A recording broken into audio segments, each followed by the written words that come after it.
Right. So thank you for giving me the feedback you did in practice and whatnot. So, first thing, uh, actually, here's a new first thing that just popped in my head. So, you mentioned working on the hard version of number 3. I want to say don't do that.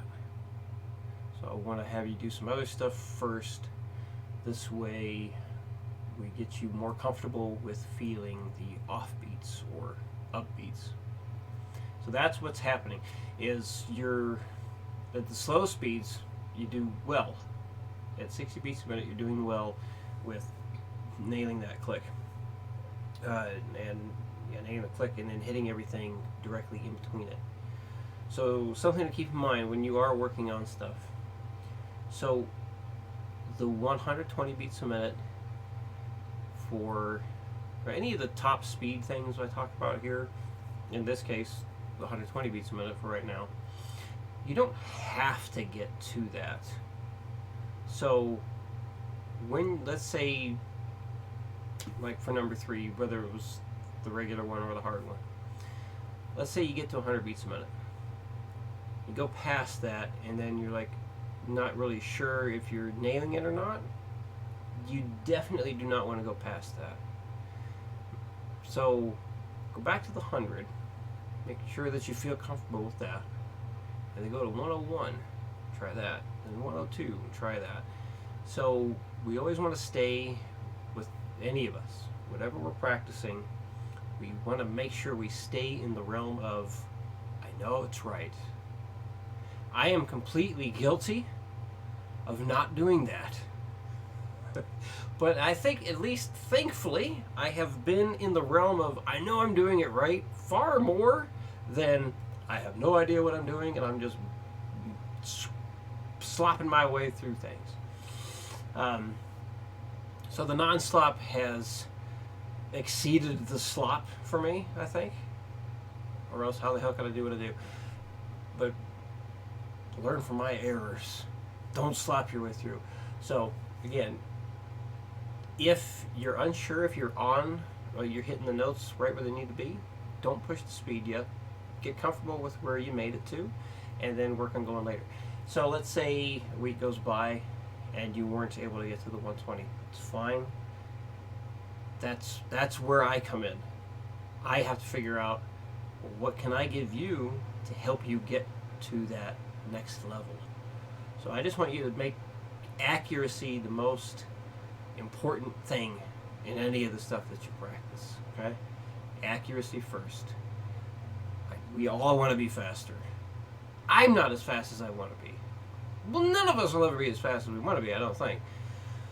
So, you know, you reach one level with something, then you want to go to the next, and you want to go to the next. I guess that's what makes one thing that may make life interesting or frustrating, however you want to look at it. But anyway, so the first thing I'd like to work on with you is cleaning up these 2-note or 2-string chords here. So right now you got a very wild strum. That's not necessarily a bad thing. But let's say I'm going to run through this with a wild strum. Now you got to really make sure your muting is really on point.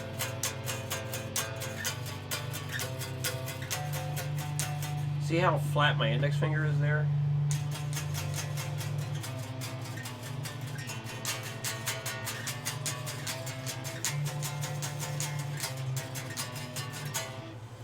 So you got to really make sure that index finger is laying across everything in order to avoid unwanted noise.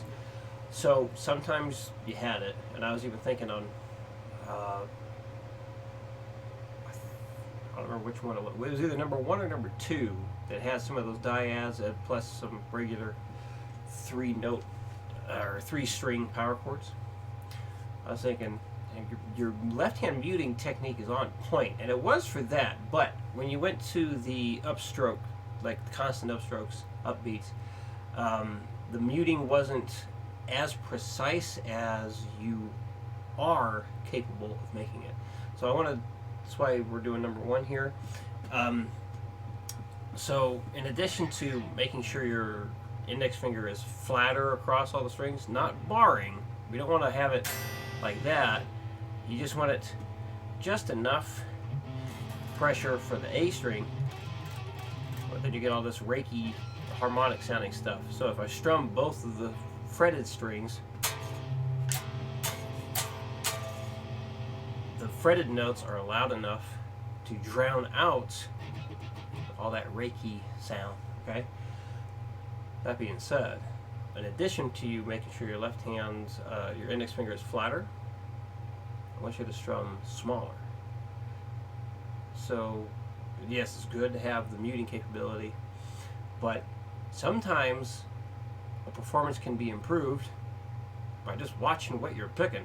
So, I want you to just be a little more careful this time working on number one here and actually shorten up the picking. This is going to go hand in hand when working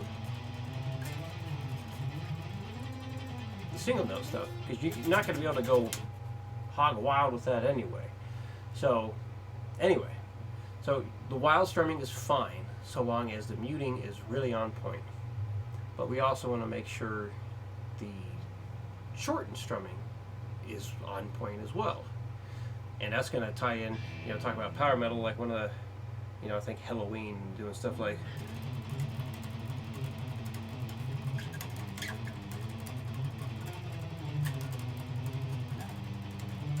that kind of playing, that kind of riffing right there. Just constant eighth notes or 16th notes, and actually that would be triplets there. 1, 2, 3, 4, 1, 2, 3, 4.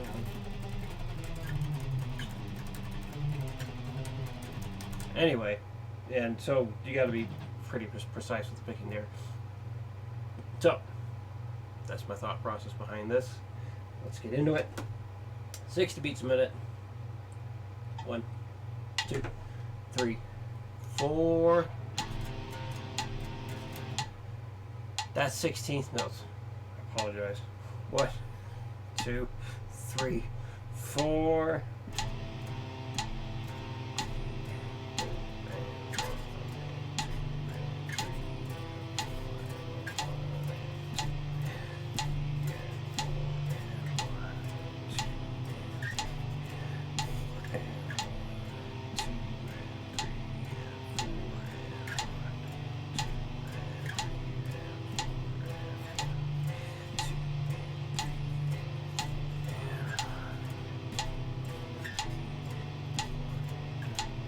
So keeping my pinky anchored on the guitar's body right there helps me keep an appropriate distance with my pick compared to the body of the guitar. So if I didn't have it, my hand would fly around a bit more wild. But because I'm trying to be more precise with my picking, having that anchor point with my pinky, it helps me. So that might be something worth trying. And for those who end up saying, anchoring your fingers, bad technique, forget that. Forget that. Michelangelo Badio, the guy who plays with both hands on 2 guitar necks and whatnot, he anchors with 3 fingers. I don't know if we talked about that yet or not. And that guy is one of the fastest, most technically advanced guitar players ever. So he has proven it is totally fine to anchor your fingers. Totally fine. 90 beats a minute. 1, 2, 3, 4.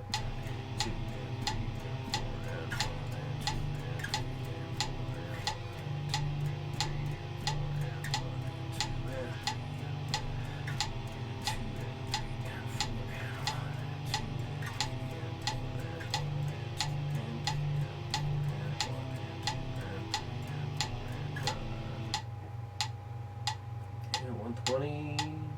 1, 2, 3, 4.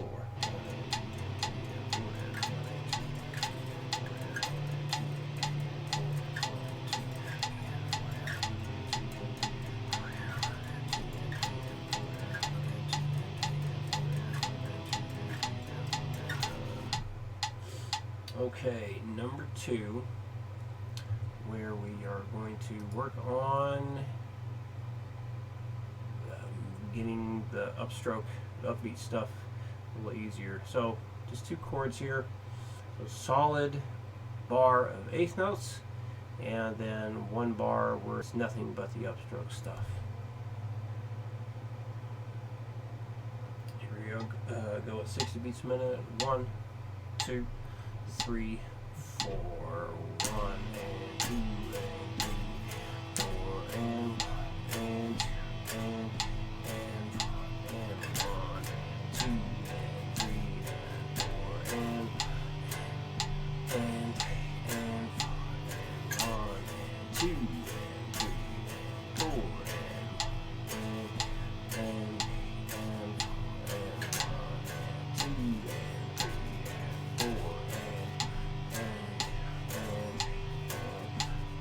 2. And as I was starting that, I realized, like, I was so gung-ho on starting to talk about this stuff. I forgot to say, number 1 and number 2 that you did in your video performance, good job. Sounded good, looked good. I know I mentioned the muting technique on that was really good. So, yes, liked what I heard. Excellent. Yeah, sorry I didn't say that at the beginning of the video. That would have been a great place to put it. Here we go, 90 beats a minute. 1, 1, 2, 3, 4, 1 and 2 and 3 and 4 and 1 and 2 and 3 and 4 and 1 and 2 and 3 and 4 and 1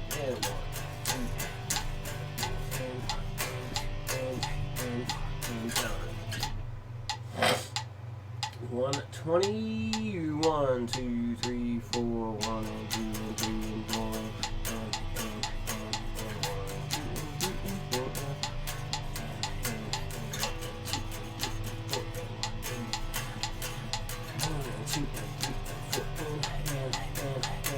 boom.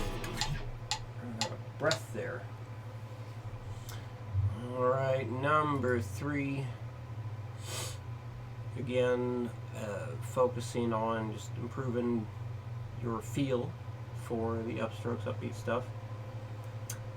So, starting with solid eighth notes to begin with, and drifting into, or moving into all upstrokes, ending with the downstroke on beat 4 here, just to help make sure that you really know you're landing in the right spot. You can definitely hit downstrokes and downbeats totally fine. So that's kind of using that as like a, I guess you call it like a buffer to make sure that you're ending in the right spot. My camera just froze. Why did my camera just freeze? Can you hear me? How odd.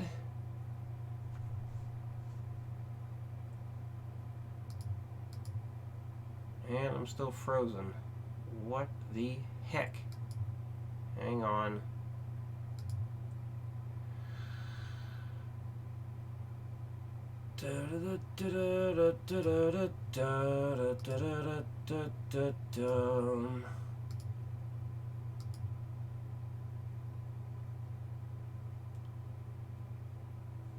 Uh-huh.